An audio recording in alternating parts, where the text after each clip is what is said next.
Get started. So today we're beginning the last chapter before test number 3. So I'm hoping to finish most of the chapter in one day. I have less to say about it than I do some of the other chapters. Probably there will be a little bit left to talk about on Tuesday for exam review, but as I say, I'm hoping to finish most of it today. One announcement, I found out yesterday that I am going to be teaching moral psychology in the fall.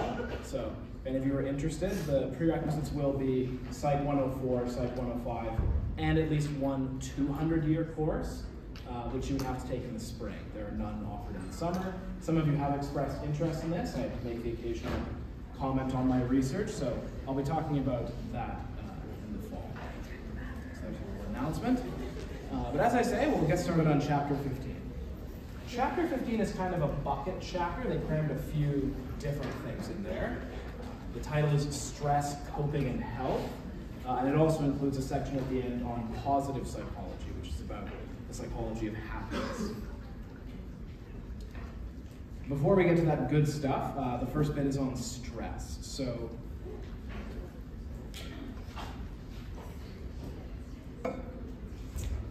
many of you know a lot about this. Midterms are around now for some of you. One distinction that you need to know is the distinction between a stressor and stress, or sometimes called a stress reaction. A pretty simple distinction. A stressor is an event that causes stress. So like the midterms that some of you have coming up. And then the stress reaction is the set of bodily, cognitive, and other reactions to the stressor. So as the book says, they typically include a cognitive component, so an evaluation of the event as being a threat or anxiety-inducing. A physiological response, we'll be talking about that in a later section. And various behavioral tendencies, including different coping strategies.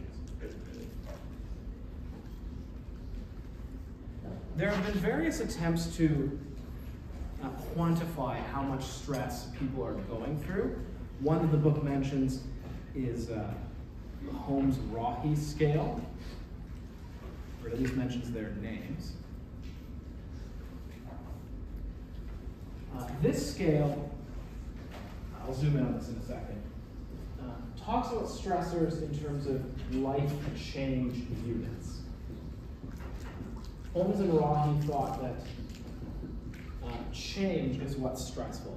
Whether it's pleasant or unpleasant, it's the degree of change that matters. So zoom in a bit here. So there's a whole scale here. Each event has a number of life change units associated. So you go through and you will circle any of them that you've gone through in the last year. So at the bottom you have things like major holidays, which that would be a pleasant thing, but it still involves change, so it's going to count towards your total stress score. Changing to a new school a bit more, that's 20 points. And then towards the top is death of a spouse, and below that, divorce. So those are kind of the most stressful things that you can go through based on this scale. They found in their studies that people's score on this scale could be used to predict how likely you were to go through a major health breakdown. So the more units you have, the more likely you are. So if you have less than 150, you have a relatively low chance. 150 to 300, about a coin flip, about a 50% chance of a major health breakdown in the next 2 years. And if you go above 300, it's more like 80% chance. And later we'll be seeing some of the mechanisms there. There are various things that happen in your body when you go through prolonged stress, and they can be bad for you. So that's the Holmes-Rahe scale. Recently I was watching the movie Tommy Boy, and I had such a good laugh watching it. How many of you have seen Tommy Boy? It's an older movie. Bonus marks for both of you. One of you.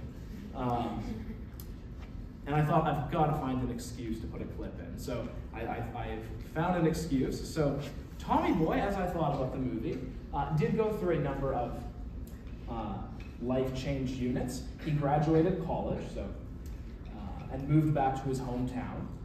He started a new job at his father's auto company, and then his father got remarried and then died. So lots of change in a very short window of time. And Tommy Boy gets promoted at work. His name's Tommy, but it's called Tommy Boy. So Tommy gets promoted and has to go on a road trip selling auto parts to save his father's company. And this is very stressful because he is not very good at selling car parts. The main thing he's trying to sell is brake pads. So I'll show you a clip of him failing at his job and then a clip of him having a breakdown as a result of his stress. So, the second clip, personally, I found very therapeutic during my master's. Just watching him have a breakdown, I felt hurt. So maybe some of you will benefit from this as midterms are. Okay, so one of the highest quality movies ever made. Okay, so that's the Holmes-Rahe scale. The book mentions that there was some pushback to this. Some evidence indicated that it was not just change that mattered, but whether the event was negative or positive, which is more intuitive, right? It's a more intuitive finding. The book mentions some studies that find that only negative life changes predict health breakdowns.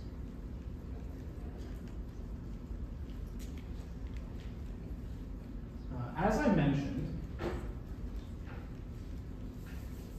one component of the stress reaction is cognitive, right? How we interpret the events. The book distinguishes between primary appraisal and secondary appraisal. Appraisal means like interpretation or evaluation of an event. The primary appraisal is the appraisal of the event itself. Is it positive or negative? And if so, how positive or negative? So there's a midterm coming up. How hard will it be? Is this a good or bad thing that's coming up? The secondary appraisal is the appraisal of your capacity to deal with the stressor. So you ask yourself, do I have the resources to deal with this? That's the secondary appraisal.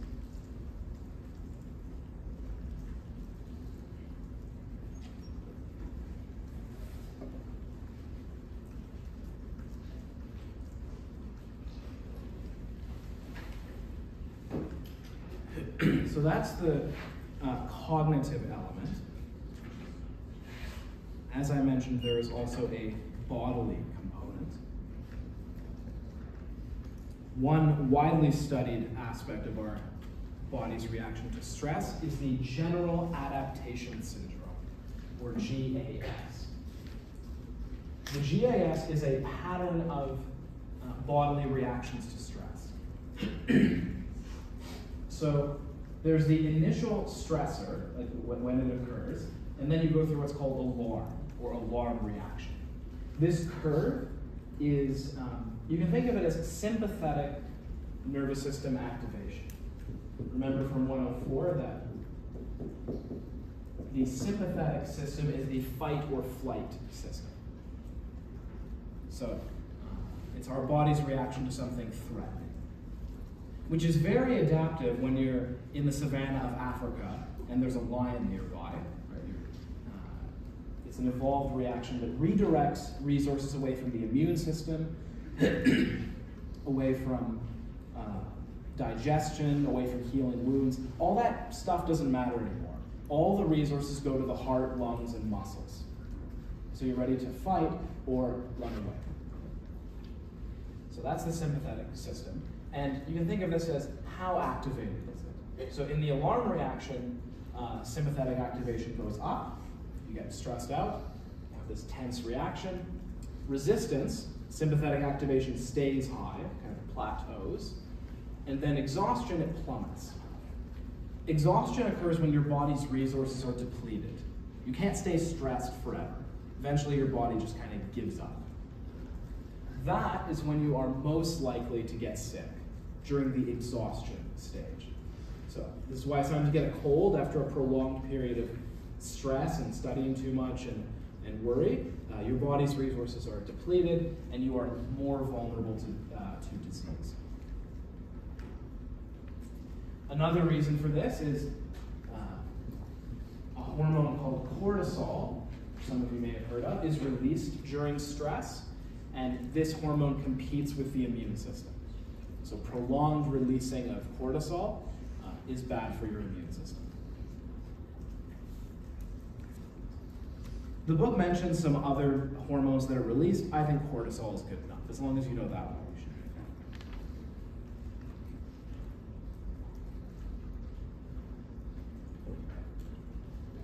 fine.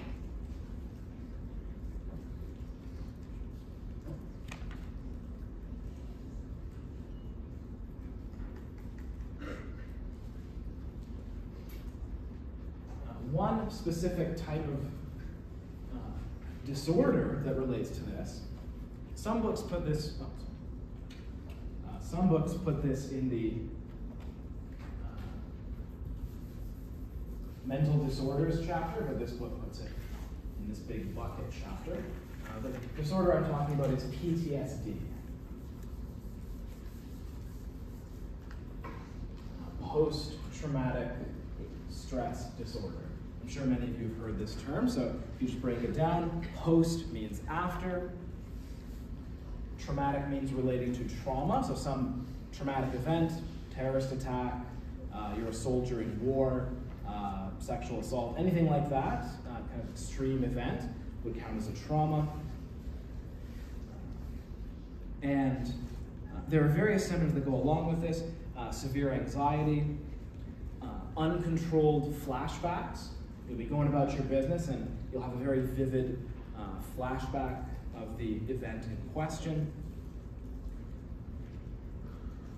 It's often associated with survivor guilt. So like if you're in war and some of your buddies die but you don't, you may feel guilty that you made it, which of course can be emotionally very complicated.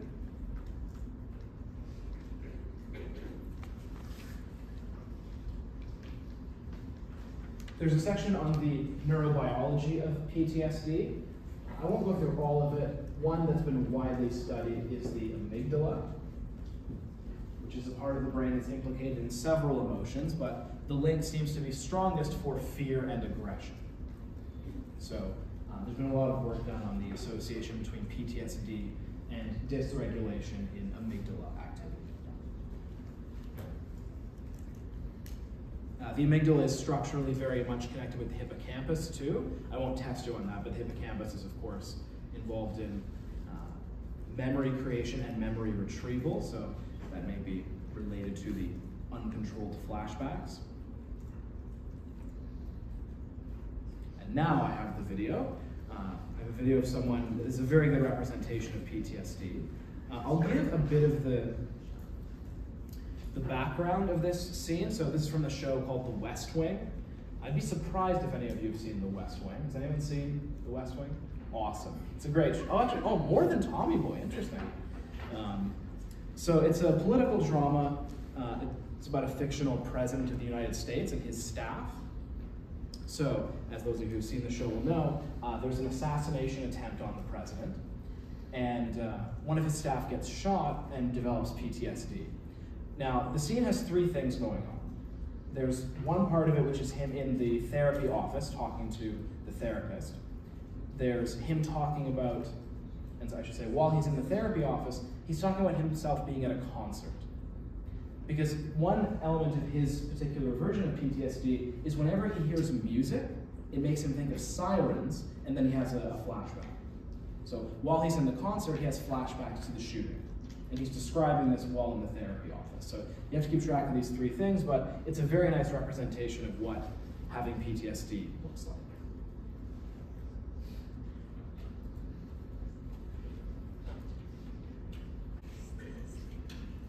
Okay, so that's a good visualization of what PTSD looks like.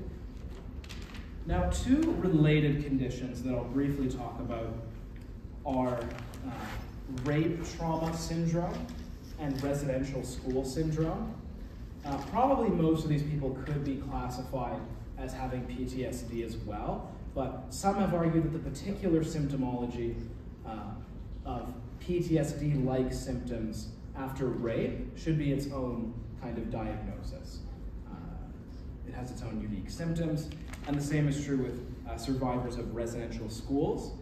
They have their own particular set of symptoms, and some argue that that should also be a separate diagnosis.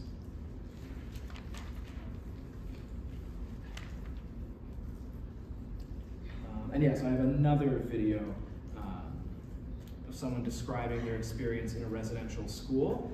There's a whole conversation to be had about this. In my 405 class, which I'm teaching in the spring, which probably none of you could take, you have to have had a third-year course.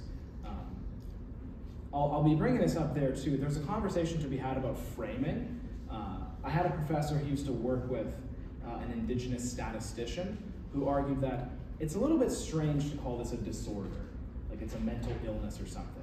You know, being upset and stressed out, etc., after being oppressed or after being, ripped from your family's arms and locked away, is that a mental illness? Isn't that just normal? So that's an interesting conversation to have, but just to give you a sense of what symptomology can be like, I'll be showing a video about residential schools.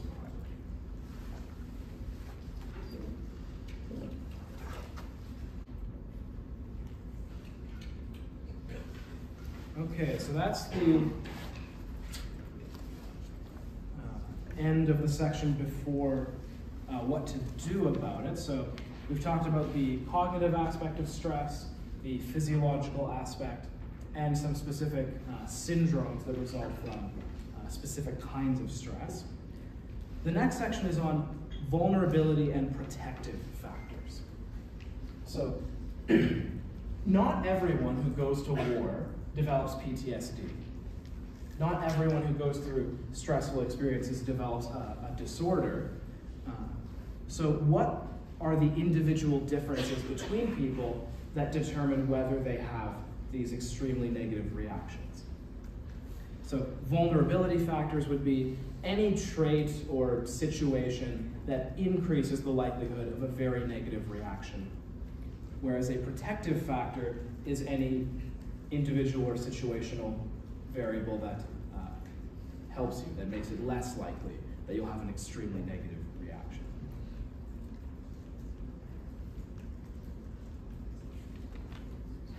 The first one that the book has a nice discussion of is social support. We are a deeply social species, and having strong social connections with family, friends, etc., is a very strong protective factor. It's even a protective factor for the physiological effects of stress. As you'll see in a minute, I have a lot of videos today, so I have a full TED Talk we're going to watch. Having good social connections even makes you live longer. Partly probably because of what we've seen, right? That stress has a negative effect on your body, and if you're protected against some of that by having good social connections, that may, or not may, we know that having good social connections does increase your lifespan. You can debate about the mechanism, because of course this is correlational research, but so another video. We're gonna watch a full TED Talk. I usually just clip out parts of TED Talks. This one's about 12 minutes, but it's quite good. This is one of the longest longitudinal studies ever done. They follow people from, I think they're late teens, all the way till death. This is one of those studies where they have to have multiple researchers, right? Because one guy retires halfway through, got to go on to the next one. So we're going to listen to the study's, I think, third supervisor, and he's going to talk a bit about the protective benefits of having good social connections. Yes, sir? How do they vet future researchers for studies? Like, how do you know if someone's a good fit? Like, are they usually working with the person? That's a good question. I I guess it would be up to the first researcher. It could have been a former graduate student or a collaborator. I mean, most papers in science, whether it's psychology or biology, have multiple authors, have multiple people working on it. So usually there's some natural choices for the next step. But good question.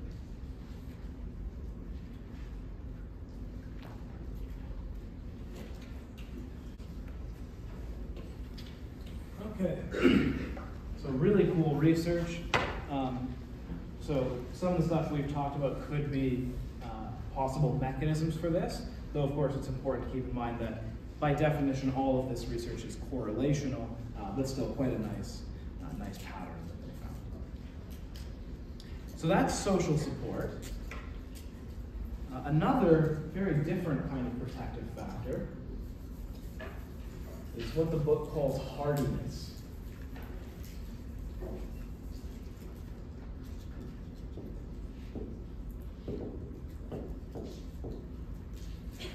This is a term that the book defines as having three components, each of which starts with the letter C. I wanted to make it easy to remember. And the three C's are commitment, control, and challenge.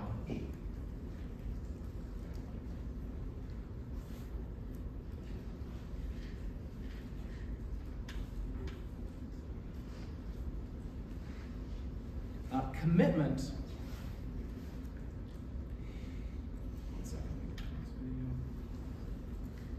is the idea that you're committed to trying. You're committed to keep going and to keep pursuing your goals. Control relates to something we've seen earlier, which is an internal locus of control. You have a belief that you are able to control what happens to you. You don't think it's all just the environment. You think, no, there are things I can do to change my life. And challenge. By this, they mean when bad things happen, you don't view them as a threat, you view them as an opportunity or a challenge. You get off on it. You're not reduced to a panicked mess by it. You think, no, this is an opportunity for me to grow and to become stronger. So commitment, meaning you're committed to putting an effort into trying. Control, meaning you believe that you control what happens to you. And challenge, you view negative events, or apparently negative events, as an opportunity to grow. I have another video. This one's much shorter. This is a kind of motivational little talk, and all three of the C's are hit on. The C's aren't used, but the basic idea is there for each of them. Okay, so the visuals were a little strange, but all three of the points are hit on.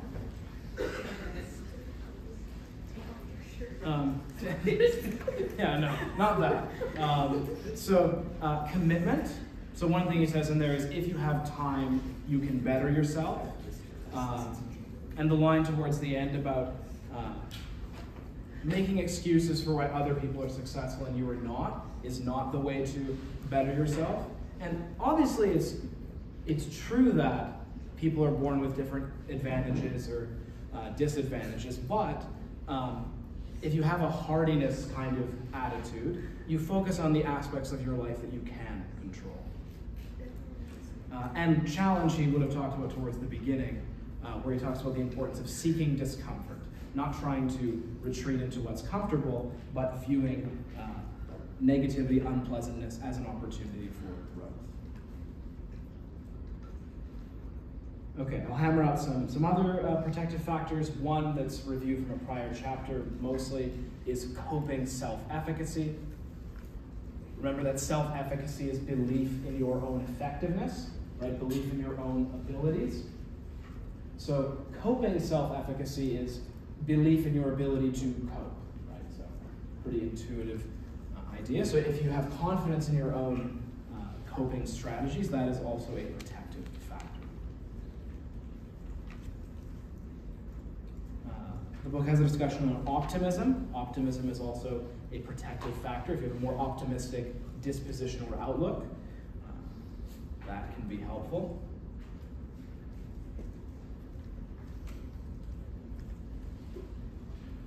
The next section requires a bit more explanation. So there are different ways of classifying personality, as we saw in the last chapter. One that we didn't talk about is the type A versus type B distinction. Have any of you heard of this distinction? So these are two clusters of traits. People who are type A are more competitive, more driven, and also more irritable. They're kind of go, go, go type people. So competitive, driven, and irritable. People who are type B are more chill, more relaxed, maybe a little lazy, easygoing. There are pros and cons to each. The pro of being type A is you achieve more. You get more shit done. The pro of being type B, less likely to get heart attacks when you're older.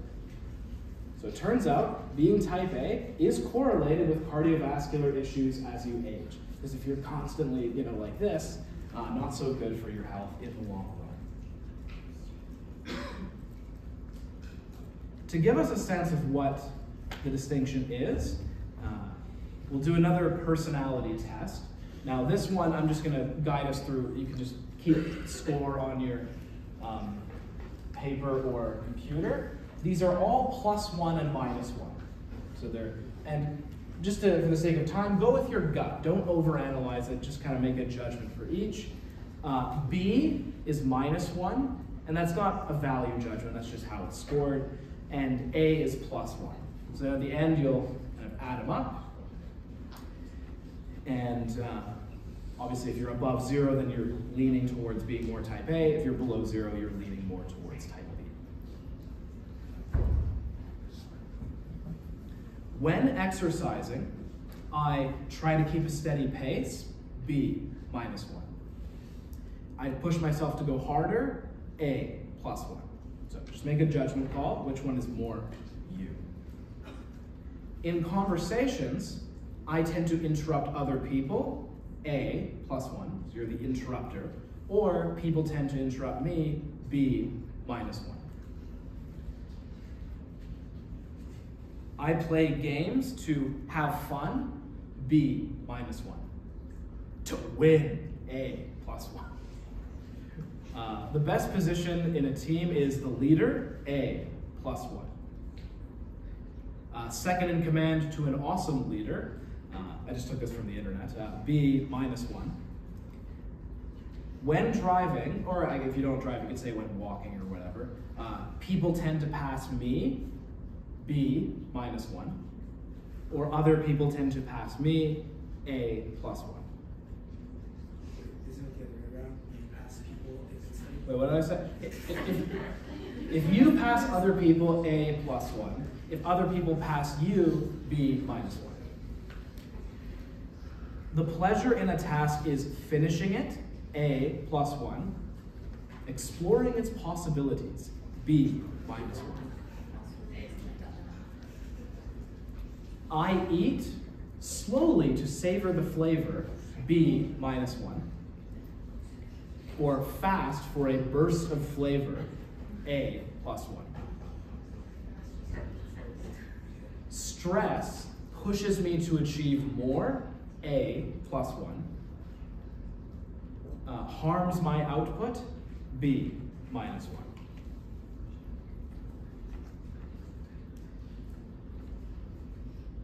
When I take breaks, I enjoy the moment, B, -1. Or I stay preoccupied with my work, A, +1. I start my homework a long time in advance, A, +1. Close to the deadline, B, -1. Guys are hearing some laughter? I did have a look at some of the APA assignments. Some people in this class may be very type B. Sorry. I gave you all a template. I mean, there's really no excuse. Which word better describes you? Carefree, B, -1. Or hardworking, A, +1. Just 4 more. How often do you worry about the future? Often, A, +1. Or rarely, B, -1. Do you keep a weekly schedule? Yes, then A, +1. No, then B, -1. How many days a week do you exercise? B, less than 3, -1. Or A, +1 if you work out 3 or more days per week. So 3 would be type A. How often do you yell at your friends and family? Often, that would be A, +1, somewhat rarely, B, -1. So you go ahead and tally that up.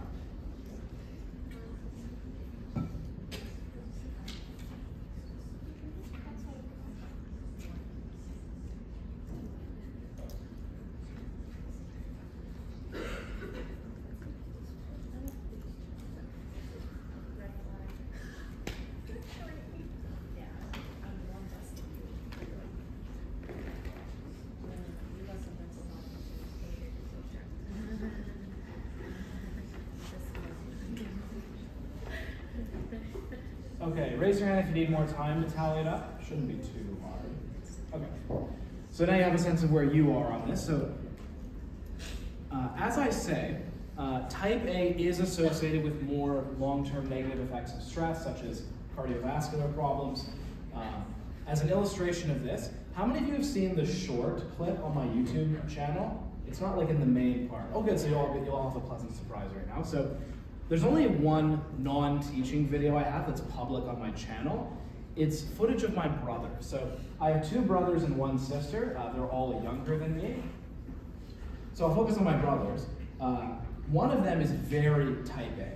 Like he's very competitive, very driven. He works out like 4 or 5 days a week. He recently did his 2nd full marathon. So but he also has the irritability. He is, so when we play video games, which we never used to do that much, but during COVID, we got really into Smash Bros. How many of you play Smash Bros? So it's a great way to pass the time, but my brother would scream whenever he lost. After a while, it was actually hurting my other brother and I, like hurting our ears. It was too much. And Dad would always downplay, like, no man, it's not that bad, like you guys are beef babies. So then I hid my phone and recorded it and kind of targeted him a little bit just to get the best reaction I could. And you'll see an example of this. This should illustrate why being type A in the long run may be bad for your health.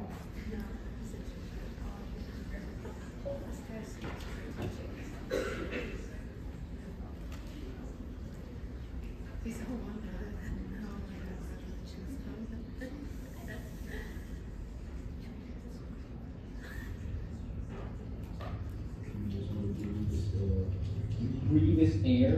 What is that? Good job!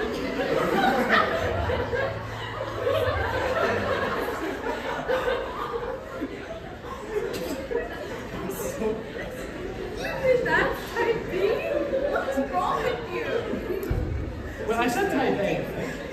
You said type B. Oh, okay, so if I misspoke, I said type A, or that's what I meant to say. So anyway, that's why it's bad for your health. Okay.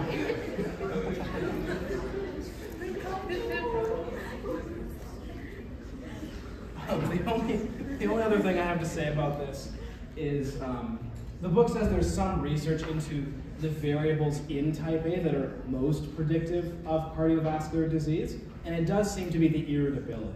Of all the personality traits, that's the one that's especially predictive of long-term bad reactions to stress.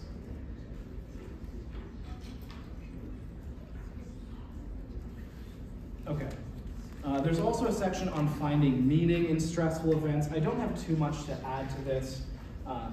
The basic findings are that if you can find meaning in stressful events, that's good. That is a protective factor.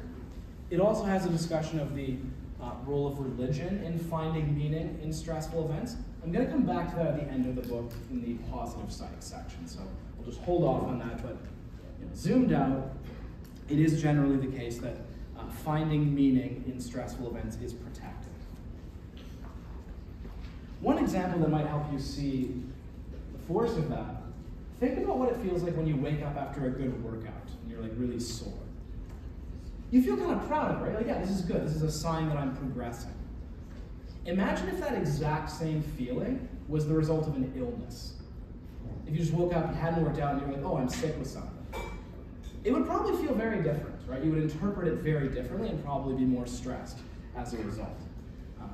That's one way of getting at the idea that if you construe negative events in a meaningful way, it can be positive.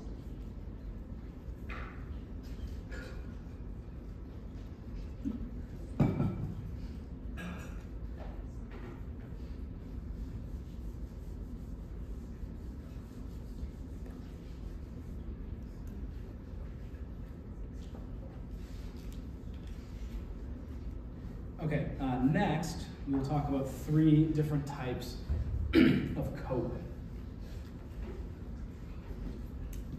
So these are all types of coping. Problem-focused, emotion-focused, and social support.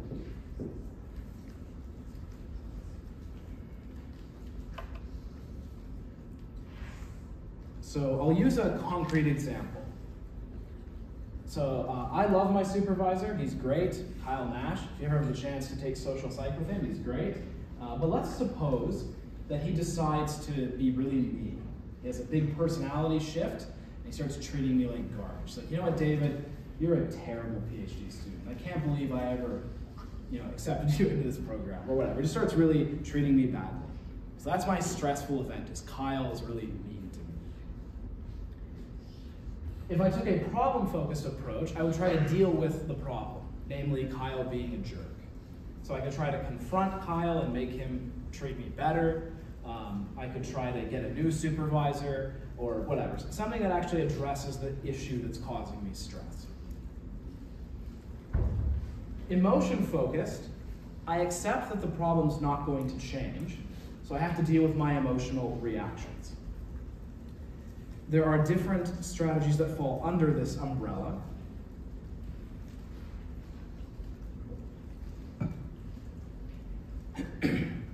Some of these we will talk more about in the therapy section. So one is positive reinterpretation, kind of changing how you interpret the negative event.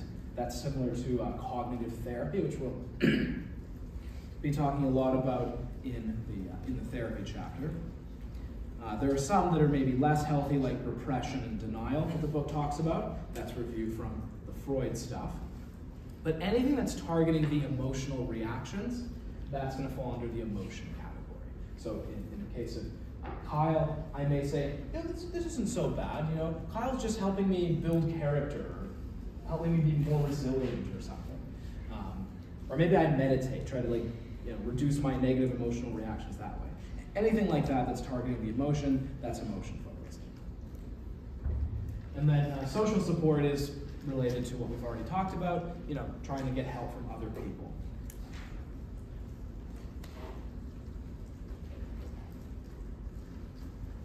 The book has a discussion of which of these is better. That discussion is a little complicated. I'm not going to get into that.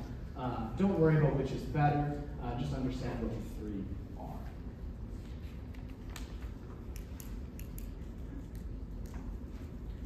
are. One specific type of emotion-focused coping that the book targets as being bad is repression, is kind of pushing negative emotions down. The book cites a number of studies finding that in the long run that is not so good. They even once did an experiment on this where they randomly assigned people to different conditions after going through some negative event, one of which was given a chance to write about it in detail to kind of express how they felt, and one of one group that was not. And in a 1-month follow-up, they found a significant difference in the amount of negative emotion. So that's consistent with repression being maybe not a good way to go.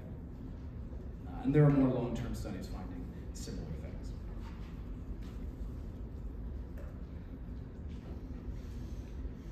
There's also a discussion of a sex difference here. On average, men are more likely to use problem-focused coping, and women are more likely to use emotion-focused coping or social support. This is, of course, as always, just on average. There will be lots of variation and outliers. But to illustrate this point, that men are more likely to use this one, I have a clip from Modern Family, in which Phil learns the importance of not only using that one.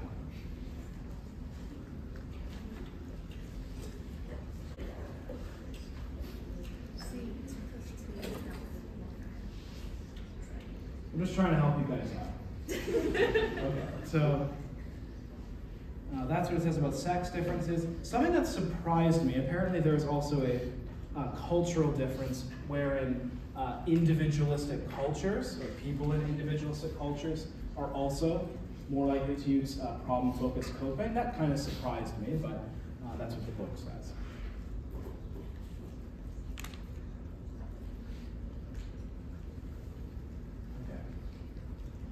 Any questions on stress or coping? Yes? So if you were to like with the example that you used, if you were to go up to Kyle and you would like yell at him and be like, dude, you're being a freaking jerk, would that fit into like the problem? Yes. Or the emotion? Even if Problem, it's like yeah. a confrontation when you're angry? Oh yeah, so that's a good question. So the question is, how am I trying to solve it? If I'm doing anything to get rid of the problem that's causing me the bad emotions, so the problem is Kyle's being a jerk to me in this hypothetical. If I am trying to get rid of that problem, the Kyle being a jerk problem, then I'm doing problem-focused coping. So if I yell at him, I'm doing that to get him to stop being a jerk, right? If I'm trying to get rid of my bad emotions, like me being really sad, Kyle, why don't you, I'm trying to get rid of that, then I'm doing the emotion focus. Good question. Any other questions about stress or coping?